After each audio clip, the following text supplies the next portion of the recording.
Vamos a seguir nuestro estudio de segundo libro de Pedro, segunda carta de Pedro, y esta noche vamos a cerrar oficialmente el capítulo 2. Si yo te preguntara de qué se trata el capítulo 2, tú probablemente me dirías de falsos maestros, exactamente. Hemos visto a lo largo del capítulo 2 cómo los falsos maestros tienen una sola intención, es dividir a través de mentiras y separarnos del camino correcto. Hemos visto también que debemos tener mucho cuidado en dejarlos entrar a la comunión íntima con nosotros, en dejar que ellos se metan y traten de vendernos cosas que no son reales. La Biblia nos puso varios ejemplos de cómo en medio del juicio de Dios todavía podemos encontrar misericordia y que la clave es la perspectiva que tengamos del pecado. Y ahora vamos a ir aterrizando y esta noche vamos a referirnos a algo que Pedro está englobando en lo que yo podría llamar publicidad engañosa. ¿Alguna vez has tenido o has comprado algo y has sido víctima de publicidad engañosa? En el mejor de los casos probablemente has comprado un televisor que enciende pero solo te da dos colores, o quizás un radio de estos que dicen que es MP3, Bluetooth y no sé qué, pero cuando lo enciendes suena chino. Ya te ha pasado, ¿no? Nosotros hemos tenido algunos de esos. Es muy interesante cómo la publicidad engañosa trata de venderte un producto que en el mejor de los casos funciona a medias, o en el peor de los casos no sirve para nada. Pero yo quiero llevarte ahora a pensar en una de las publicidades engañosas que son de las peores. Y perdón por aquellos que trabajan en esto, pero solamente voy a decir que no es malo, pero la forma en que lo publicitan es bastante tremenda. Fíjate, para mí, por lo menos en lo que yo he estado viendo, no hay peor publicidad engañosa que la de los préstamos financieros. Ellos llegan y te dicen, te llaman por teléfono y te dicen: estimado cliente, por ser un cliente AA, le tenemos ahora una oferta para que usted se olvide de todas sus deudas. Consolide con nosotros, pague solo una cuota y olvídese de los intereses. ¿Es cierto? No. O de repente te venden una super duper hiper tarjeta de crédito por medio de la cual te vas a olvidar completamente de pagar cuando has pasado el tarjetazo. No te preocupes, compre lo que quiera, tiene tasas preferenciales. ¿Sabes cuál es el problema de esta publicidad engañosa?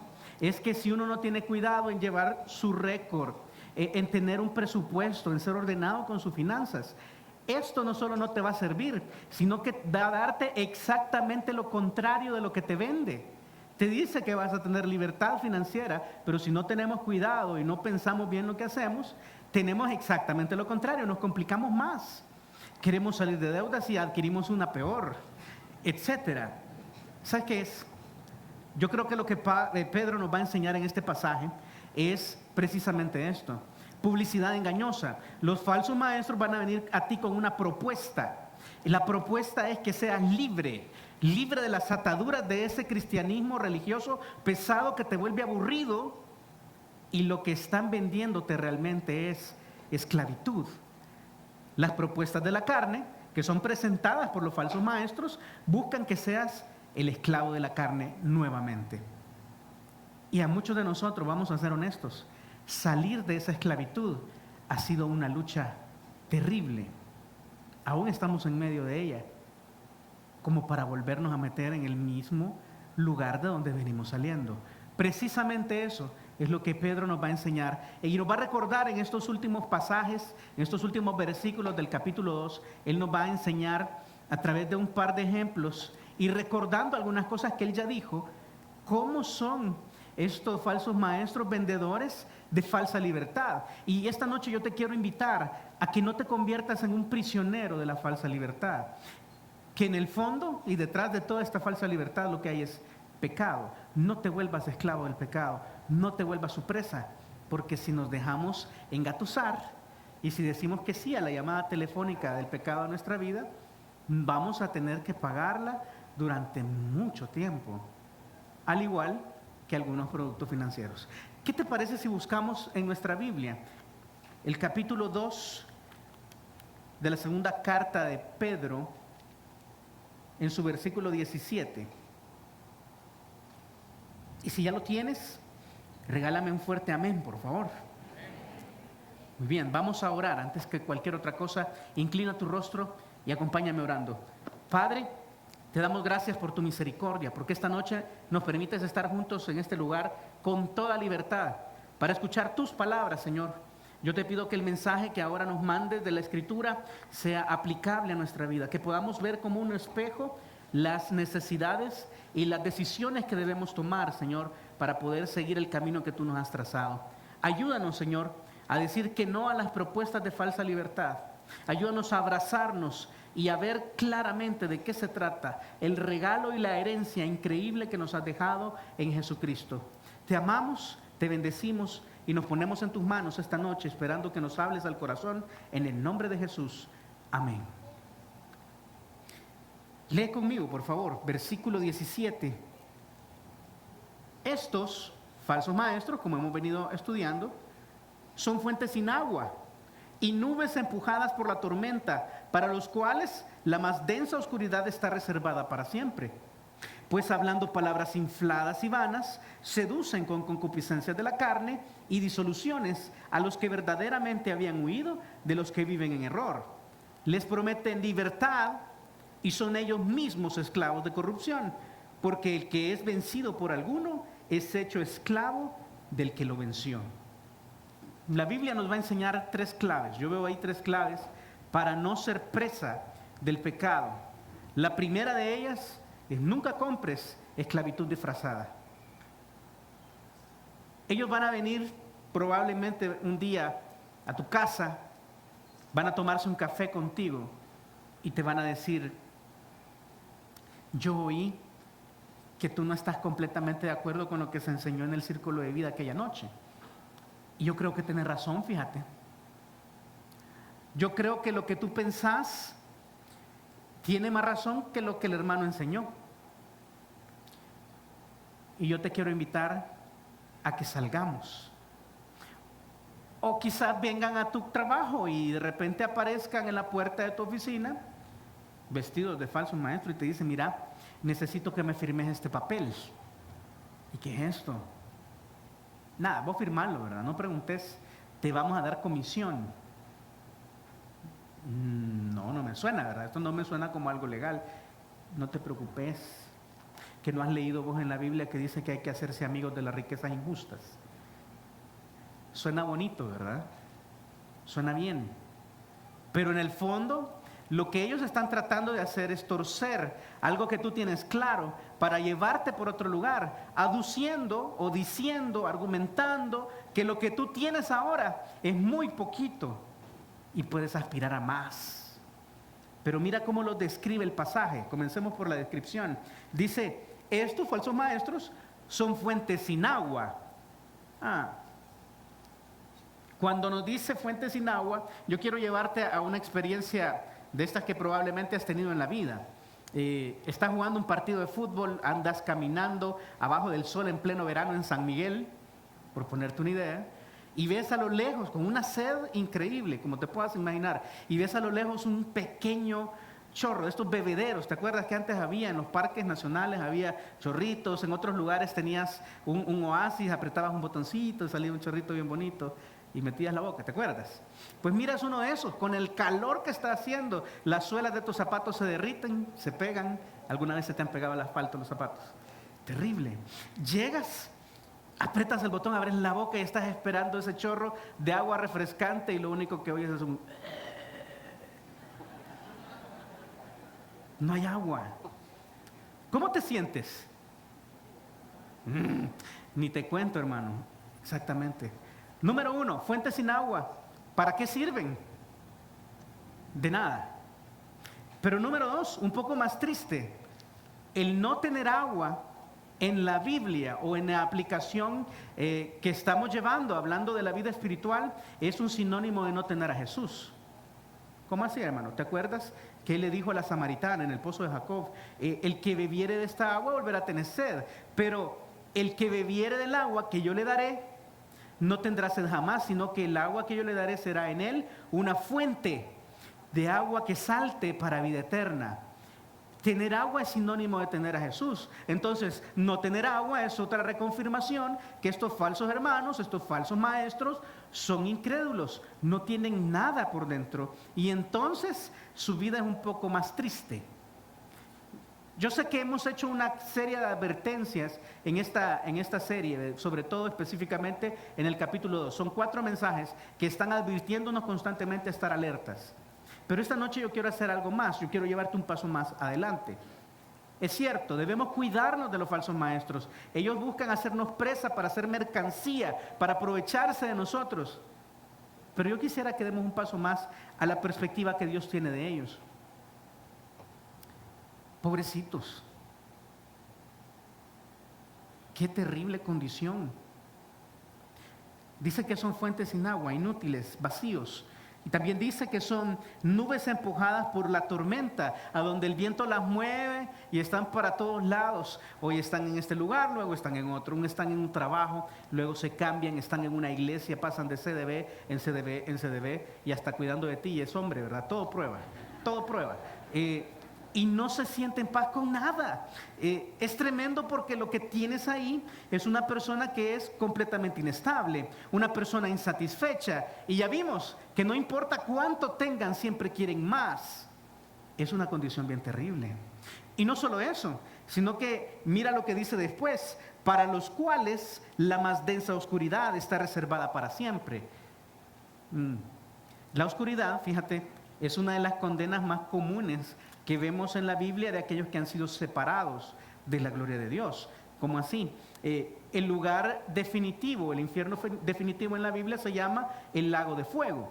En este lago de fuego, Apocalipsis 20 dice que van a ser juzgados todos los muertos en el momento en que después de 1007 años del arrebatamiento, el Señor se va a sentar en un trono, la tierra va a desaparecer como la conocemos, y los muertos, los que estén muertos en ese momento, y estoy haciendo un énfasis especial aquí, porque si tú eres creyente, si tú tienes una relación genuina con Jesús, tú vas a estar vivo, ha resucitado, bien sea cuando el Señor regresó por su iglesia en el arrebatamiento, te levantaste entre los muertos, o estábamos vivos, fuimos transformados, o si no, quizás, yo no sé si tú, pero alguien más que pasa por el proceso sin haber oído el Evangelio, tiene una oportunidad de 7 años en la tribulación para convertirse. Todos ellos están vivos, pero todos los que están muertos en el momento del juicio del gran trono blanco se van a levantar y van a ser juzgados según las obras que están escritas en los libros.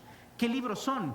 Bueno, uno de ellos estoy seguro que es la palabra de Dios. Ahí vamos a ver el estándar de Dios y cómo estas personas fallaron terriblemente en llegar. Ese va a ser un juicio de obras. Ok, ¿qué otro libro?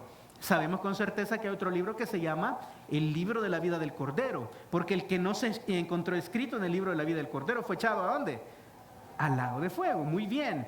Y probablemente hay un registro de lo que nosotros hicimos en vida, de lo que estos personajes hicieron en vida, y también van a ser cotejadas sus obras con los castigos, y así van a definir su sentencia.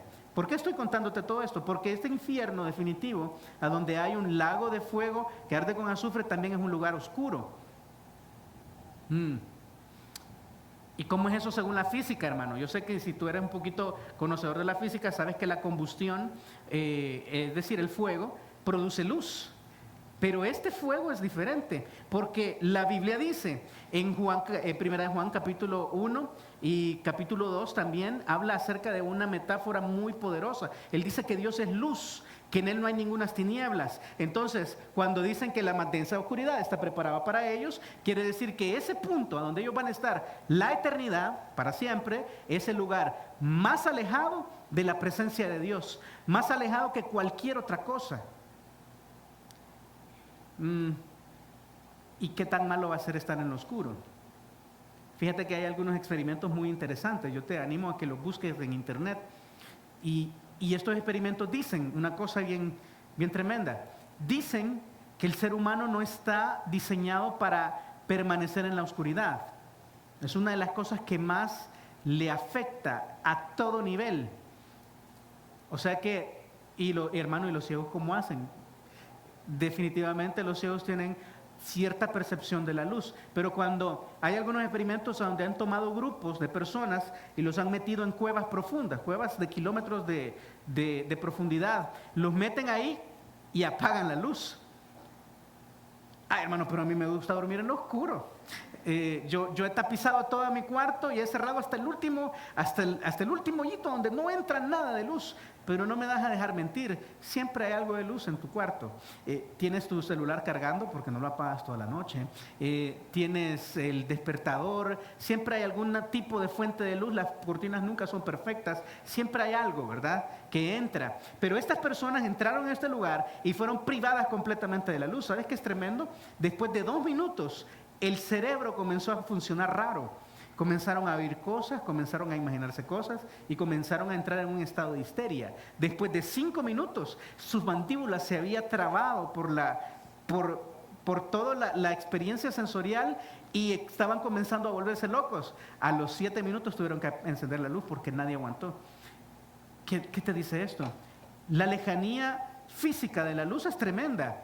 Pero la lejanía espiritual de la luz, de la presencia de Dios, que es la vida y la razón por la cual nosotros vivimos, va a ser todavía más tremenda. Viven la vida vacíos, son inútiles. Viven la vida insatisfechos, moviéndose en todo tiempo de arriba hacia abajo. Y cuando mueran, van a ir a la oscuridad más profunda que puede existir. Esa condición es triste. ¿Y sabes qué es? Lo grave de esto es que ellos eligieron esto. La Biblia usa una figura en Juan capítulo 3 acerca de cómo Cristo amó al mundo. Tú sabes, la conversación con Nicodemo que Jesús tuvo y a donde dice el famoso Juan 3:16. Unos 3 versículos más adelante, Jesús está explicándole: los hombres amaron más las tinieblas que la luz y no vinieron a la luz para que sus obras no fueran reprendidas. Y mira cómo termina Juan 3:19. Y esta es la condenación, que la luz vino al mundo y los hombres amaron más las tinieblas que la luz, porque sus obras eran malas. Y ellos voluntariamente dijeron: no queremos luz en nuestra vida, y se alejaron de Dios. Y entonces Dios va a darles lo que pidieron. Se va a alejar. Y esa condición eterna es terrible. Cuando tú ves el interior de uno de estos falsos maestros o un falso creyente, como quieras llamarle, debería despertar en nosotros una compasión bien profunda.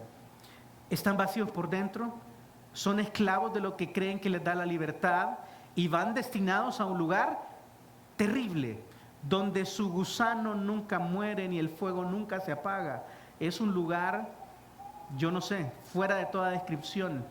Oscuro, solitario, lleno de odio, de remordimiento y sobre todo, yo creo que lo más grave es la lejanía de Dios. Hermano, dirás tú, pero aquí hay un montón de gente que vive sin Dios. Sí y no. Tú sabes que viven sin Dios adentro, pero Dios en estos momentos está en todo lugar. ¿Has oído de uno de los atributos que Él tiene que se llama omnipresencia? Quiere decir que Él está en todo lugar. Ahí en la cantina donde estamos poniéndonos borrachos, Él está. Ahí en el lugar terrible donde tú no deberías estar o estás planeando estar esta noche, Él va a estar. Dios está en todo lugar. Cuando Él se quite de nuestra realidad, lo que queda es una profunda oscuridad. Y Él dice, ahí va a ser el lloro y el crujir de dientes, porque lo que queda es pura soledad. Veamos un poco su estrategia. Yo no quiero que te sientas mal por ellos y decir, pobrecito, le voy a hacer caso, ¿verdad? No. Yo quisiera que tú tengas un poco en tu corazón, su condición es terrible, ellos no tienen otra opción. Preséntales a Cristo. No te hagas su amigo profundo, no te hagas su BFF, su mejor amigo forever, ¿verdad? No así no. Es preséntale el evangelio constantemente. Esta persona necesita tanto de Jesús como la necesitamos nosotros cuando estábamos perdidos en nuestros delitos y pecados. Así funciona, pero ten cuidado, porque si te acercas mucho, entonces va a pasar lo que dice el versículo 18. Pues hablando palabras infladas y vanas, seducen con concupiscencias de la carne y disoluciones a los que verdaderamente habían huido de los que viven en error. O sea, ellos ocupan una estrategia de hablar palabras grandes. De hecho, la palabra inflada ahí tiene mucho que ver con una cabeza grande. Son gente que habla bonito, siempre, Colosenses 2:8 dice, mirad que nadie os engañe por medio de ¿qué? Filosofías y huecas sutilezas, según las tradiciones de hombres, conforme a los rudimentos del mundo y no según Cristo. Filosofías, ay hermano, pero yo ni a Platón ni a Sócrates le entiendo nada. Sí, pero en esta vida hay muchas más filosofías que esa. Está la filosofía gamer, la filosofía skater, la filosofía fashionista, la filosofía feminista, machista, lo que quieras. Todo lo que termina en ista, normalmente es una filosofía. Y están bombardeando nuestra mente con un montón de cosas. Y déjame, yo te digo una de las peores cosas que hay y una de las cosas por las que yo más compadezco nuestra cultura salvadoreña. Al salvadoreño, el salvadoreño tiene un mal cultural bien grande. Al salvadoreño promedio le gusta que le den paja. No me vas a dejar mentir. Te voy a poner un ejemplo sencillo.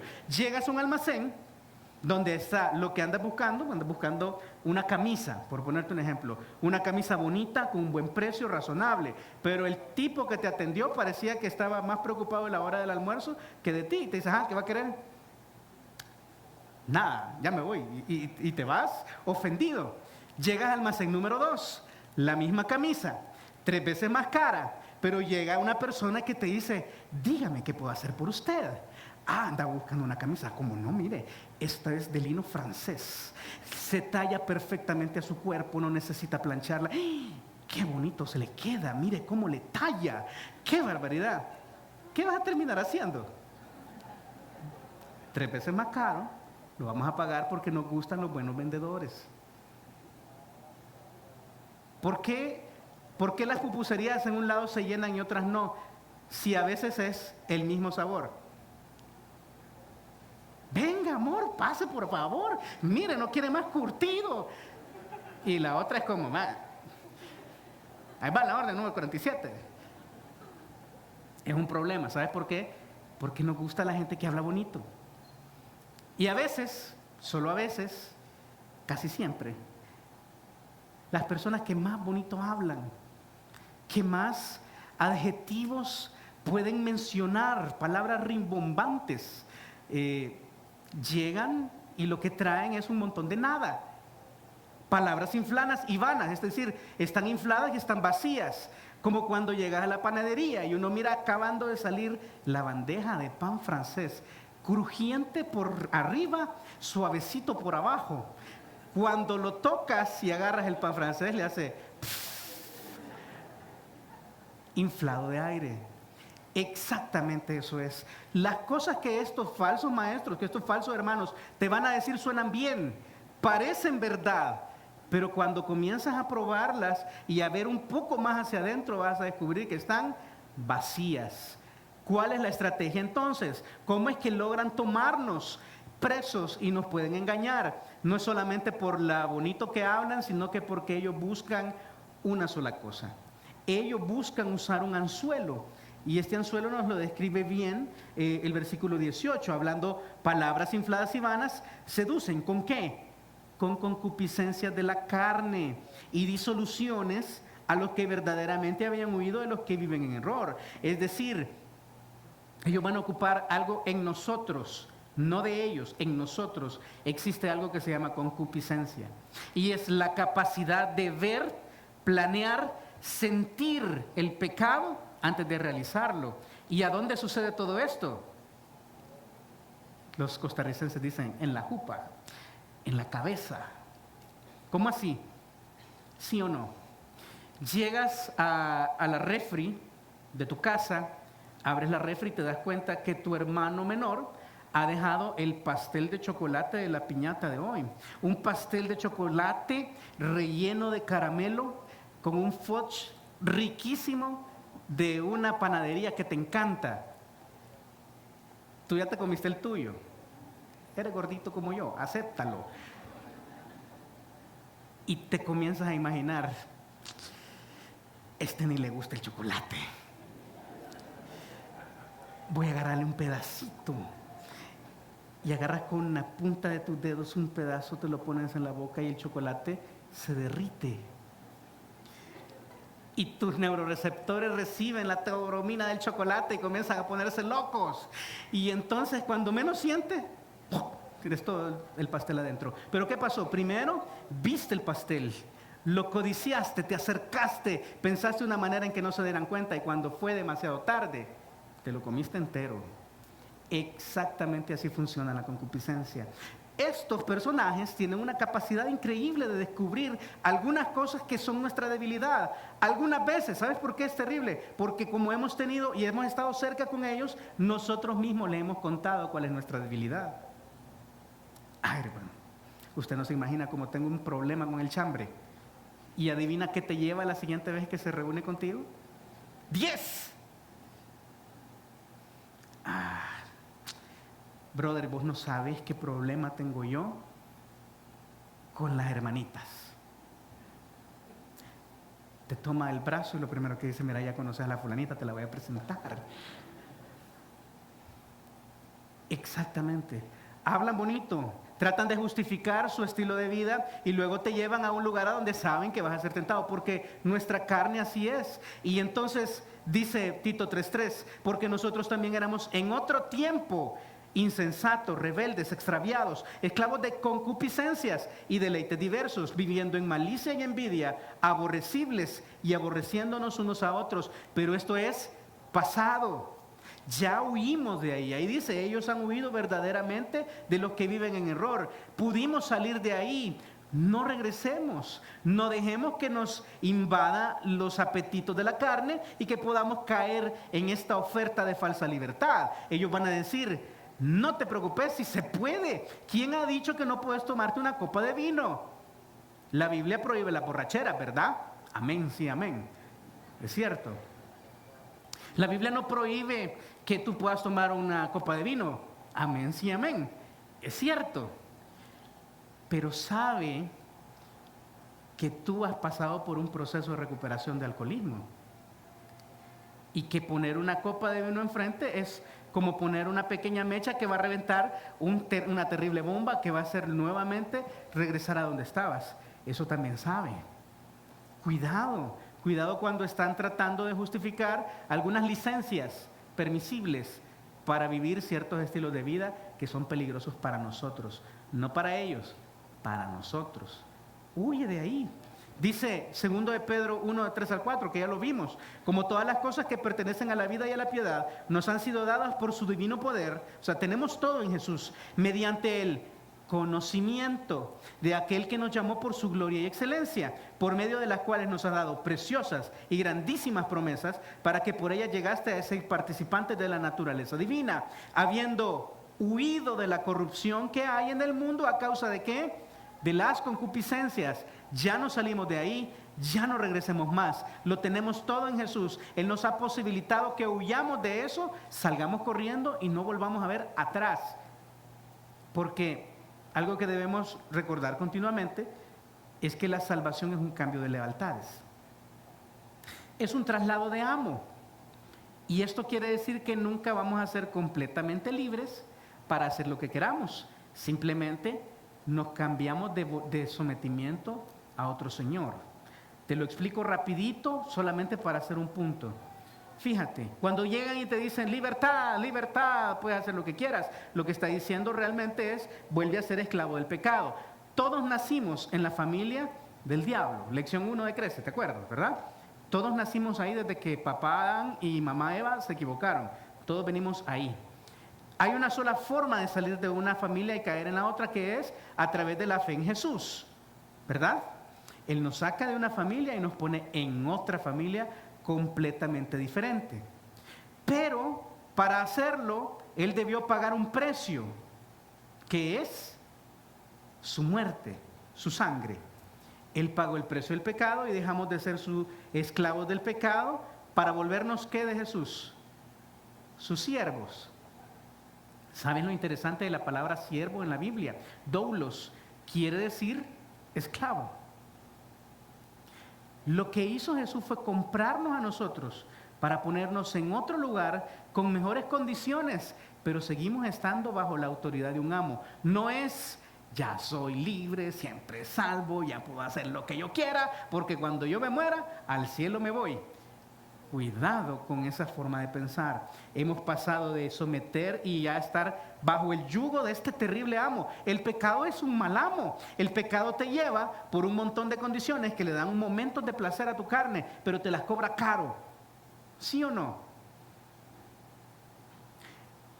No hay, y lo digo con todo respeto y todo amor, no hay un drogadicto que vaya ascendiendo en su camino en la vida. Todo es para abajo.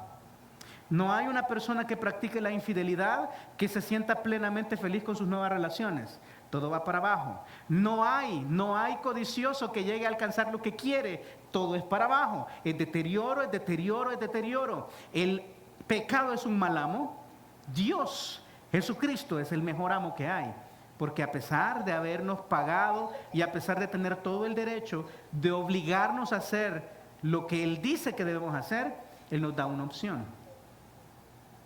Nos pone delante el camino de la maldición y de la bendición. Nos deja claras las cosas. Él nos ama. Él sabe que si vamos por este camino vamos a destruir nuestra vida, pero nos da la libertad de escoger.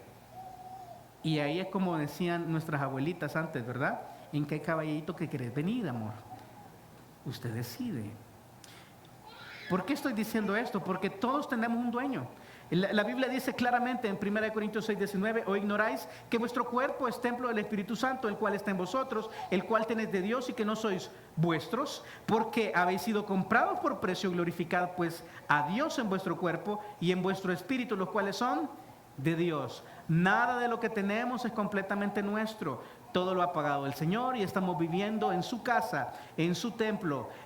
Mi alma es de Él, mi espíritu es de Él, mi cuerpo es de Él, Él lo pago todo. No tengo algo que yo pueda decir, esto es mío y voy a hacer con él lo que quiera. No hay tal cosa como es mi vida y hago con ella lo que quiera, porque no funciona. Cada vez que nos metemos en algo como esto, nos metemos en esclavitud. Romanos 6:16 dice, ¿no sabéis que si os sometéis a alguien como esclavos para obedecerle, sois esclavos de aquel a quien obedecéis, sea del pecado para muerte o sea de la obediencia para justicia? Dos amos únicamente, o el pecado para muerte o la obediencia a Cristo para vivir vidas plenas. ¿Sabes qué es? Dios no quiere que tú seas miserable o que te seas aburrido o que vivas una vida cuadrada, metida en cuatro paredes. Él quiere que tengas vidas plenas y para eso ha diseñado la vida de una forma. Vivir a la manera de Dios es tener plenitud. A veces nos pasa cuando tenemos un buen empleo. Encontramos un buen empleo, vienes de un empleo terrible, ¿verdad? Trabajando 50 horas semanales, sin pagarte horas extra, con un jefe abusivo, y de repente aparece un empleo que te paga el doble y trabajas menos horas. Y entonces, ¿cómo te sientes?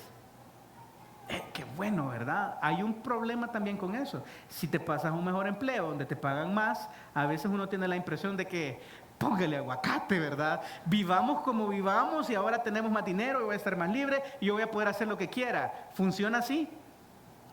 No. Te cambias de trabajo y normalmente cuando te cambias a un trabajo las condiciones son mejores, pero las exigencias suben. Mientras más te pagan, más te exigen.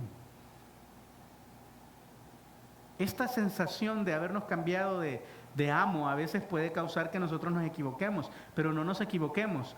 En Cristo tenemos muchísima más libertad que al ser esclavos del pecado, definitivamente. No había opción. Con el pecado hacías lo que Él decía o hacías lo que Él decía. Y adivina quién movía el pecado detrás, como un titiritero: Satanás.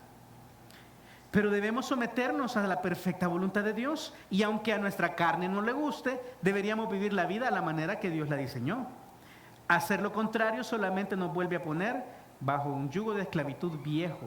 Es como teniendo este buen trabajo, pero como mi jefe me puso a trabajar más, ya no me gusta, me voy a ir a meter a la maquila donde estaba. No funciona así. Cuidado, ¿verdad? Porque regresar es complicarse. De hecho, es el segundo punto, fíjate. Si tú has escapado de la vida antigua, no regreses ni caigas en la escalera que ellos llevan. Ellos llevan una escalera de deterioro terrible. De hecho, mira lo que dice el versículo 20. Ciertamente, si habiéndose ellos escapado de las contaminaciones del mundo por el conocimiento del Señor y Salvador Jesucristo, enredándose otra vez en ellas, son vencidos. Su postrer estado viene a ser peor que el primero, porque mejor les hubiera sido no haber conocido el camino de la justicia, que después de haberlo conocido, volverse atrás del santo mandamiento que les fue dado. Ellos llegaron a un punto donde pudieron librarse. Y te voy a enseñar una verdad espiritual que es tremenda y es muy peligrosa. Ten mucho cuidado. ¿Sabes por qué? Porque es posible escaparse de las contaminaciones del mundo por un tiempo aplicando solamente los mandamientos de Jesucristo.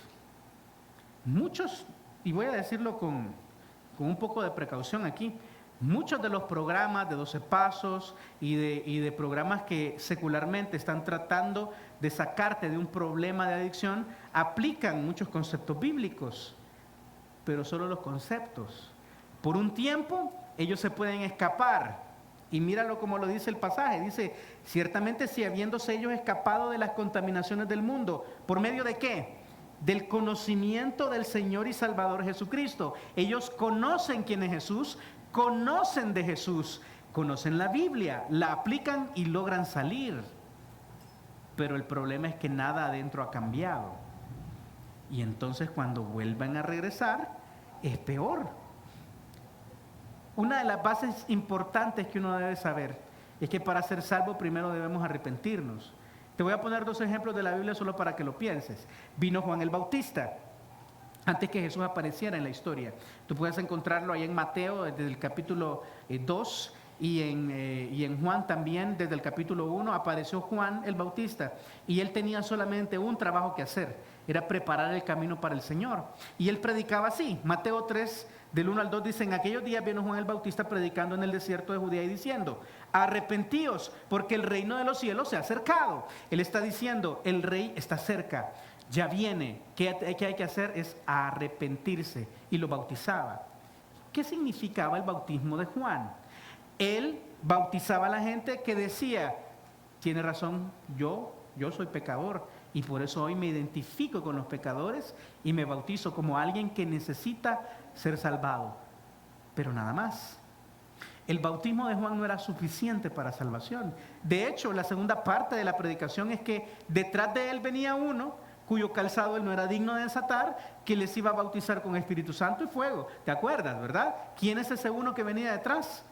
Jesús. Y cuando Jesús apareció es bien interesante que él sigue diciendo el mismo mensaje. Mira cómo lo dice Jesús. Después que Juan fue encarcelado, su ministerio había acabado, Jesús vino a Galilea predicando el evangelio del reino de Dios, diciendo, el tiempo se ha cumplido y el reino de Dios se ha acercado. Es decir, aquí estoy, yo soy el rey. Pero mira, la segunda cosa es, arrepentíos. Igual que en la predicación de Juan el Bautista. Pero ¿qué adición ahí? Creed en el evangelio. No solo basta arrepentirse, no solo basta saber que lo que yo hago está mal y me voy a meter a un programa para salir. El programa ocupa enseñanza bíblica, yo logro salir, pero si yo no creo en Jesús, si yo no le abro mi corazón a Cristo, estoy expuesto a regresar. Es más, estoy seguro que voy a regresar. Ya les voy a enseñar por qué en el pasaje. Si yo no tengo una relación genuina con Jesús, si yo nunca le entregué mi corazón a Él, de verdad, o sea, si tú no puedes recordar, estás ahí sentado y no puedes recordar el momento en que tú le dijiste, Señor, de aquí en adelante tú eres el rey de mi vida, tú mandas, yo me someto, siéntate en el trono de mi corazón. Si no hay algo parecido en tu corazón, si no puedes recordar un momento en que lo hayas hecho, probablemente todos los problemas con el pecado que hemos estado viviendo se deben a que no somos genuinamente hijos de Dios. Y eso es grave, porque entonces caemos en la otra categoría, fuentes sin agua, nubes movidas, gente que está condenada. Aquí es a donde esto se vuelve grave. Si nosotros no tenemos cuidado, y si no entendemos realmente qué significa hacer a Cristo el Señor, primero el Señor y luego el Salvador de mi vida, si solamente lo recibo para salvarme del infierno o haga una oración mágica para liberarme de todo este miedo que me da ir al infierno, estoy en riesgo de no ser un verdadero creyente.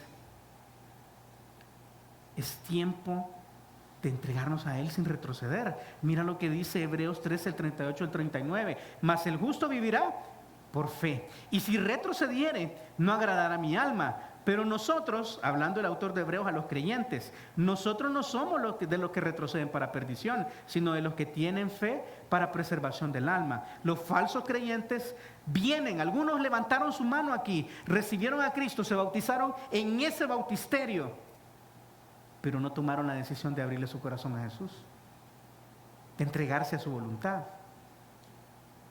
Y entonces se pierden después. Porque una conversión genuina debe ser algo que es un constante crecimiento. No es solo un cambio repentino. Ya no fumaba, yo fumaba una cajetilla, ahora ya no fumo nada y amén. Y de ahí en adelante, cuando alguien me pregunte, hermano, ¿qué has hecho por el Señor? ¿Qué ha hecho el Señor en tu vida? Es que yo hace 25 años fumaba y ya no fumo. Y eso es todo lo que hicimos. Cuidado, porque la verdadera conversión se mira como Romanos 13:13 dice: andemos como de día, honestamente, no en glotonerías, borracheras, lujurias, lascivias, no en contiendas y envidia, sino vestidos del Señor Jesucristo, y no proveáis para los deseos de la carne. Lo que está diciendo ahí es que mi vida debe ser una evidencia de que Cristo vive en mí, que los frutos que yo dé naturalmente, sin ningún esfuerzo, sin tener que maquillarlos ni sin tener que buscar una manera de aplicarlos a mi vida, lo que naturalmente deben hacer de mi interior es el fruto del Espíritu Santo: amor, gozo, paz, paciencia, benignidad, bondad, fe, mansedumbre y templanza. 9 componentes de un fruto que es natural en todos los hijos de Dios. Eso debería tener nuestra vida. Pero si nuestra vida no tiene naturalmente amor, gozo, si mi casa parece la Segunda Guerra Mundial, Hitler de un lado y los aliados del otro, quizás no hemos comprendido finalmente, quizás no hemos tomado la decisión genuina. O quizás tú conoces a alguien que durante todos sus años de ser creyente nunca cambió. Entonces quizás no era creyente y él necesita de Jesús. Porque conocerle, solo saber de Jesús, no es suficiente.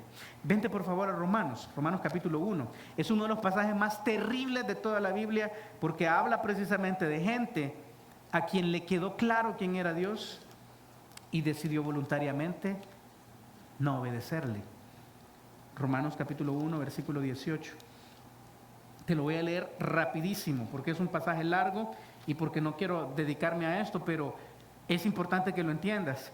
Dice: la ira de Dios se revela desde el cielo contra toda impiedad e injusticia de los hombres que detienen con injusticia la verdad, porque lo que de Dios se conoce les es manifiesto, pues Dios se los manifestó, porque las cosas invisibles de Él, su eterno poder y deidad, se hacen claramente visibles desde la creación del mundo, siendo entendidas por medio de las cosas hechas, de modo que no tienen excusa. Es decir, toda la creación habla de Dios. Él se ha ocupado de que nosotros tengamos un testimonio vivo solamente con ver la forma en que Él ordenó el universo. Algo debería estar en nosotros diciendo: de verdad, esto tuvo que tener un diseñador. De verdad, hay alguien más que puso en mi ADN todo lo que yo necesito para vivir, que alambró de tal forma mi cerebro y mi forma de ser, que hace que yo ahora me parezca a mis papás y que a la vez no me parezca a otra persona más en la vida, que tenga una huella digital única, que mi iris tenga un patrón que ningún otro ser humano tiene. Ese nivel de detalle solamente puede venir de un todopoderoso y sabio Dios. Así debería funcionar. Pero en la mente de estos seres, mira lo que sucede. Versículo 21, y aquí viene lo triste de esta historia. Pues habiendo conocido a Dios, no le glorificaron como a Dios, ni le dieron gracias, sino que se envanecieron en sus razonamientos inflados, ¿te acuerdas? y su necio corazón fue entenebrecido. Profesando ser sabios, se hicieron necios y cambiaron la gloria de Dios incorruptible en semejanza de imagen de hombre corruptible, de aves, de cuadrúpedos y de reptiles. Por lo cual Dios los entregó a inmundicia en las concupiscencias, otra vez esa palabra, de sus corazones, de modo que deshonraron entre sí sus propios cuerpos. Si tú puedes seguir leyendo el pasaje, lo que vas a encontrar es una lista de puras inmundicias. No quisieron reconocer al Señor, no quisieron glorificarle como a Dios, y entonces Dios le dice: ok, usted ha decidido, siga. Y comienzan un proceso de generación terrible. Aquellos que conocen a Dios intelectualmente, pero no acompañan su conocimiento con fe, están condenados a deteriorarse progresivamente. Su postrer estado, o sea, el lugar a donde regresaron, es peor de donde comenzaron. Si comenzaron, voy a poner un ejemplo, si comenzaron como borrachitos sociales, terminan en la cuneta. Al regresar es más tremendo, es más terrible. ¿Sabes cómo es? ¿Alguna vez te has puesto en una dieta muy estricta? De aquella que te hace tener esta cara cada vez que ves los 3 frijoles que te tocan y el brócoli. Sí, ¿verdad? Y la sigues durante meses y al mediano plazo tú comienzas a ver resultados. Y de repente lo que antes estaba un poquito caído se pone... Te comienzan a decir Terminator, ¿verdad? Trabajo. A los Rocky. Pero después de algunos meses de esta dura disciplina de meterte en la dieta, ya no soportas más.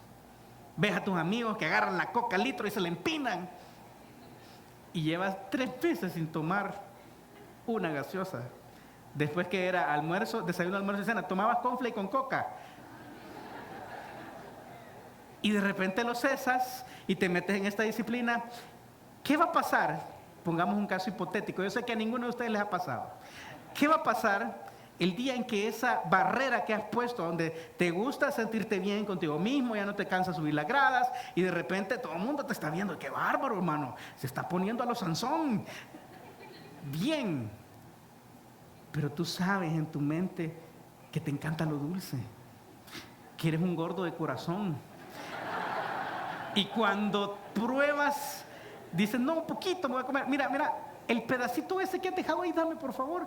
Y lo pruebas y otra vez los neuroreceptores se ponen locos y comienzas a comer y se rompe. O sea, si se rompió la costura, se rompió la camisa, el pantalón, todo. Y regresas a lo de antes. ¿Sí o no? ¿Sí o no?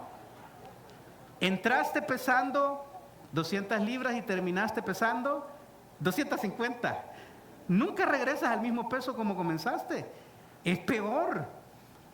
Exactamente eso sucede cuando estos personajes se meten en este proceso de querer cambiar su vida y logran algunos avances, pero no tienen una fe genuina en Cristo. Regresan a los viejos hábitos y regresan peor, más fuertes, naturaleza humana por todos lados. Tratamos de dar soluciones externas a problemas internos, espirituales. Al final, sin Jesús, la Biblia, 613 mandamientos, Nuevo Testamento, lo que quieras, sin Jesús, esta Biblia es pura religión.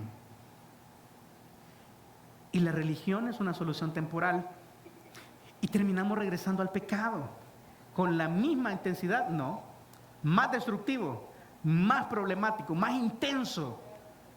Y por lo tanto, no volvamos atrás. Ni dejes que las personas vuelvan atrás. Si tienes a alguien que en estos momentos tú estás pensando: uy, esa es la historia de fulano de tal. Quizás vives con alguien, duermes con alguien al lado que tiene este tipo de prácticas. Lo que la Biblia te está enseñando es que él o ella necesita de Jesús. Hoy, siéntate con ella, siéntate con él. Y hoy ábrele la Biblia y preséntale el Evangelio. Aunque se ría de ti porque has sido 35 años cristiano, porque él te trajo a Cristo, porque él te discipuló, no importa. Él necesita de Jesús. Y una última cosa: no compremos esclavitud disfrazada. Es mentira. Es meterte otra vez al yugo del pecado. No caigamos en su escalera de deterioro. No volvamos atrás. Pero en tercer lugar, no comulgues con especies diferentes. Qué cosa más rara está diciendo, hermano. Yo creo que la falta de chocolate lo tiene mal. No. Mira lo que dice el último versículo, versículo 22. Pero les ha acontecido lo del verdadero proverbio. El perro vuelve a su vómito y la puerca lavada a revolcarse en el cieno. Pedro, como siempre, Pedro es increíble. A Pedro le gusta poner al final algunos ejemplos bien vívidos para que nosotros entendamos la verdad que está tratando de decirnos. ¿Sabes qué está diciendo Pedro? Pedro está diciendo, el problema con los falsos maestros y su esclavitud con el pecado es un problema de naturaleza. Yo no sé qué tienen los perros. Yo soy una persona de perros, a mí me gustan los perros, siempre me han gustado. Pero esta es la costumbre que más me disgusta. Si vomitan, reciclan. ¿Verdad? ¿Te ha pasado, verdad? ¿O solo mi perro es chuco? No, ¿verdad? Es parte de su naturaleza. Si tú lavas un cerdito, de repente lo acabas de lavar, está recién encerado, las pezuñas le brillan, tiene un moñito, pero si encuentra un charco, empanada, ¿verdad? Otra vez. ¿Sabes por qué? Porque son instintos. Está dentro de su naturaleza. No sé por qué uno de los instintos del perro es comerse su vómito. Y sí sé por qué, te puedo decir por lo menos de los cerdos, es porque el lodo ayuda a cuidar su piel, aunque no lo creas. Son muy delicados de la piel. Su flora bacteriana en la piel es bien débil y son propensos a cualquier infección. Entonces el lodo les ayuda. Yo sé por qué se revuelcan en el cieno, pero si tú encuentras por qué se comen su vómito los perros, yo te doy un premio. No sé. Pero es parte de sus instintos. ¿Por qué? Porque así Dios diseñó las especies. ¿Sabes qué está diciendo con los falsos maestros? Su naturaleza es diferente. Si ellos son, y perdón por la expresión, pero Pedro lo dijo a él, con él peleense. Si ellos son perros y puerquitos, nosotros somos ovejas. Hemos sido transformados por Jesús y no deberíamos tratar de comulgar. Pedro quiere dejar claro que los falsos maestros y su esclavitud con el pecado es un problema de naturaleza. No hay forma de salir de ahí, porque la Biblia dice que todos los que están muertos en el pecado están presos de los deseos de la carne y están muertos en sus delitos y pecados. Están muertos, no hay forma de sacarlos de ahí. Sin embargo, de nosotros dice, de modo que si alguno está en Cristo, nueva criatura es. Las cosas viejas pasaron, y aquí todas son hechas nuevas. Hay una renovación. Pero el problema es que para ellos lo más natural es pecar. Justo antes del fruto natural del creyente, ¿te acuerdas que lo acabamos de citar? Gálatas 5:22 habla del fruto del Espíritu Santo, pero justo antes habla del fruto de la carne y dice, y manifiesta, es decir, todo mundo puede verlas, las obras de la carne que son adulterio, fornicación, inmundicia, lascivia, idolatría, hechicerías, enemistades, pleitos, celos, iras, contiendas, disensiones, herejías, envidias, homicidios, borracheras, orgías y cosas semejantes a esta, acerca de las cuales os amonesto, como ya os lo he dicho antes, que los que practican tales cosas no heredarán el reino de Dios.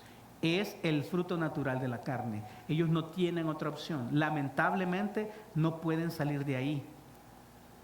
Pero si tú te entregaste a Jesús, tú sí tienes opción.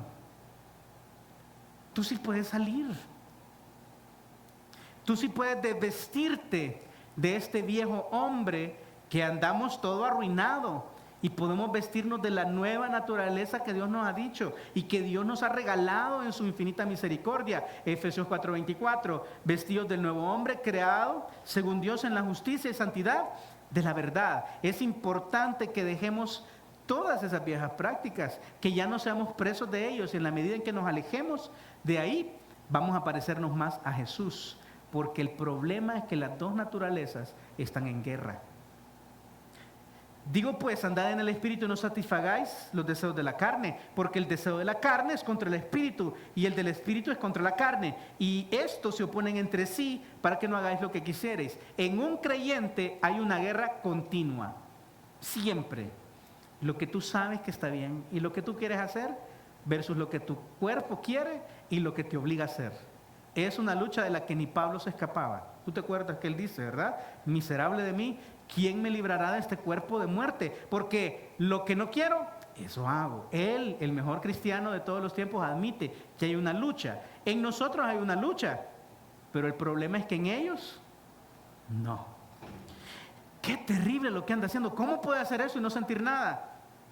porque es su especie, es su instinto natural, hablando espiritualmente, claro está.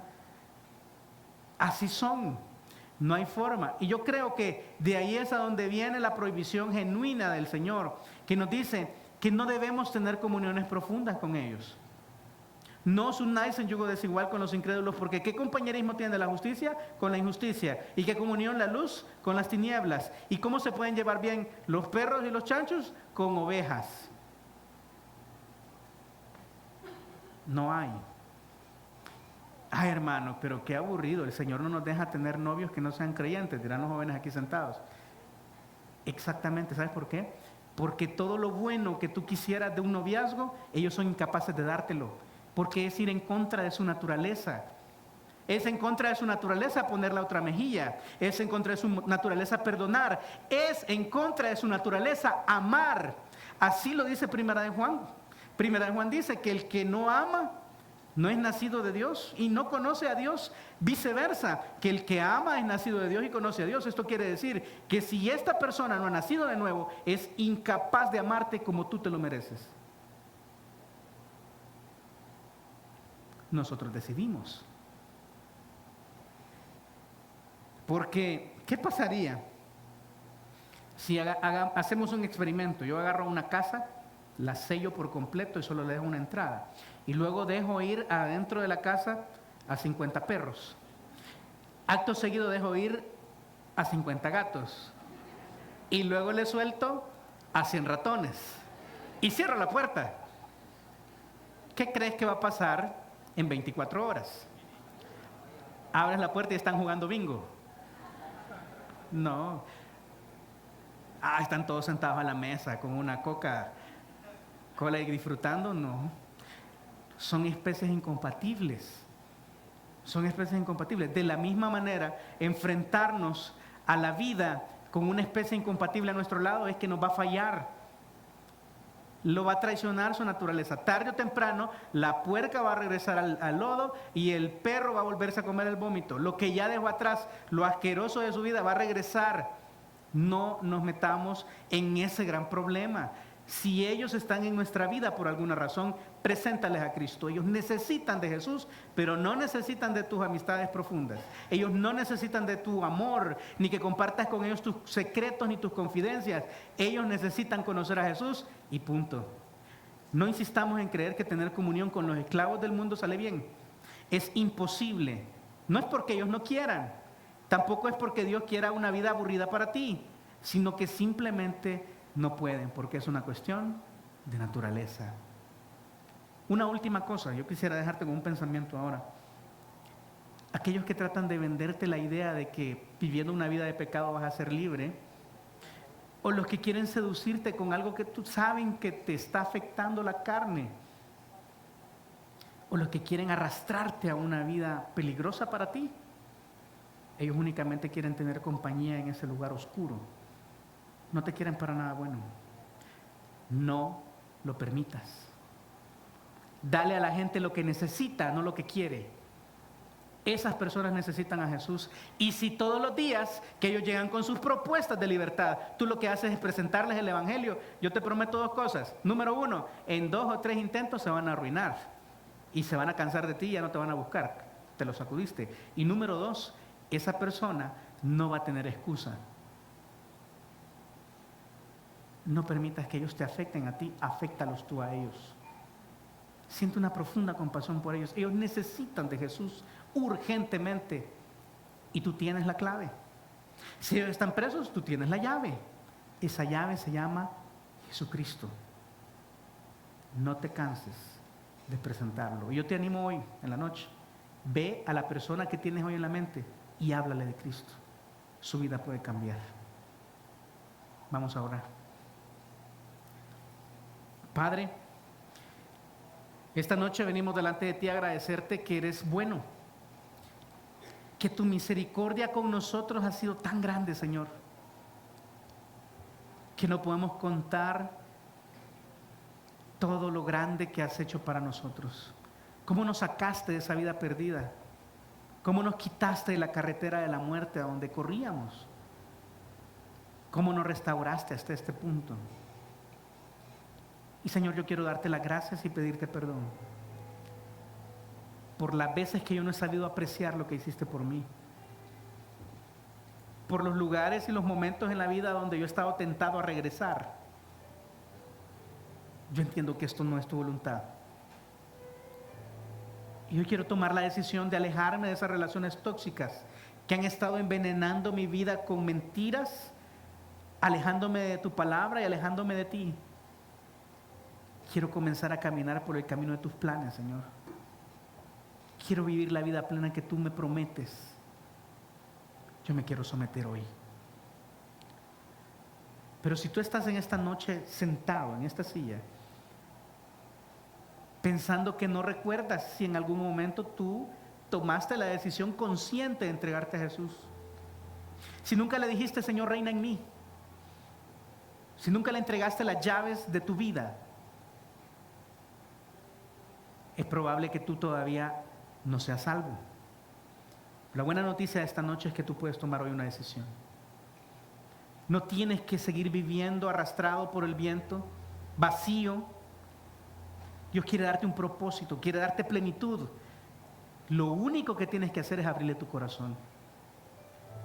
Ahí donde estás sentado, esta noche, si tú quieres tomar la decisión por Jesús, dile desde tu corazón, ahí sentado, dile, Señor, perdóname por los años que he vivido lejos de ti, por las ofensas que he cometido en tu contra.